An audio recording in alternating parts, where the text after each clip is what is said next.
नमस्कार अस्सलामु आलाइकुम दिनैनि जोंनि पिपल दिनैनिफ्राय जोङो जिहेतु गरायसर विधान सभानि गेजेराव आंखौ पिपल दिलआ पार्टी हिसाबै प्रटेक्ट खालामदों आं बेनि थाखायनो जोंनि दिलनि मानाव गेदेर आफादगिरि आरो बारग' सीएम मानगोनां प्रमद सार बिथांनिसिम आंनि गोसो गोरबोनि साबायखर बावहरबाय आरो दिनैनि बे गोथार हाबाफारियाव नमिनेशन दाखिल खालामनाय गोथार हाबाफारियाव जोंनि दिलनिनो मानाव गेदेर वार्किं प्रेसिडेन्ट लोगोसे राज्य सभानि सांसद मानाव गेदेर रोंगोरा नार्जारी बिथाङाबो नुजाफैदों बेनि थाखाय आं बिथांनिसिम साबायखर बावदों आरो दिनैनि बे गोथार हाबाफारियाव जोंनि माइनरिटी सेलनि मानाव गेदेर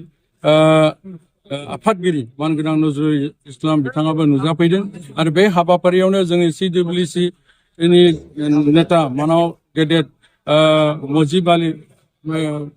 आली बिथाङाबो नुजाफैदों बेनि थाखाय बिथांखौ आं साबायखर बावदों आरो दिल्लीनि गासै स्तरनि माने दैदेनगिरि बिथांमोना जोंनि गेजेराव नुजाफैनायनि थाखाय आंनि गोसो गोरबोनिफ्राय साबायखर बावदों जिहेतु रायजो राजा नोंथांमोन मानाव गेदेर प्रमद बर' सारनि सरकारनि दिनावनो जोङो भाग्य क्रमै भाबै मोनथाम समष्टि सुक्लाय सेरफां समष्टि नाग्रिजुलि समष्टि आरो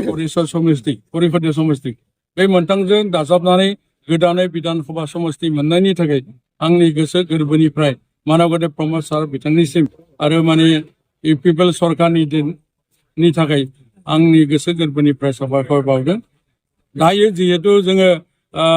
2,05,000 जोंनि बे मोनसे समष्टियाव भटारफोर दङ बेनि गेजेराव आं दा मोनदांनायाव गामि आरो सुबायाव थांनानै जिखिनिखौ मोनबाय जिहेतु आंजों माने प्रटेस्ट खालामगोनबा बिजेपिआ दङ हिसाबै बिजेपिआव लकेल केन्डिडेट गैया दा बेनि खेत्रआव रायजो राजाफ्रा नागिरदों माने लकेल केन्डिडेट नांगौ होननानै स्थायी माने केन्डिडेट थायोबा मोजां जायो आरो नोंथाङानो जिहेतु स्थायी केन्डिडेट आरो नोंथांखौ बयबो रायजो सिनायो बेनि थाखायनो नोंथांखौनो जोङो देरहा होनो थाखाय नाजादों होननानै आंनो फोरमायदों 80निबो साव थांनांगौ जेरैबायदि माने डिपार्टमेन्ट आसाम गभर्नमेन्टनि सिङाव जिखिनि माने 55टा डिपार्टमेन्ट दङ बेनि बागै जिखिनि मोनथायफोर अधिकारफोर दङ बेखौ आर्टिकेल बेसिसआव जोंनि जितु 26टा जनगोष्ठीनि जिखिनि अभाब अभियोग कमनै भाबै जों खामानि मावलांनायनि जितु जोंनि उद्देश्य मिशन आरो भिजन बेनि गेजेरजों जिखिनिखौ मावनांगौ आङो हागौसियाव सरकारनिफ्राय आदाय खालामनो थाखाय नाजा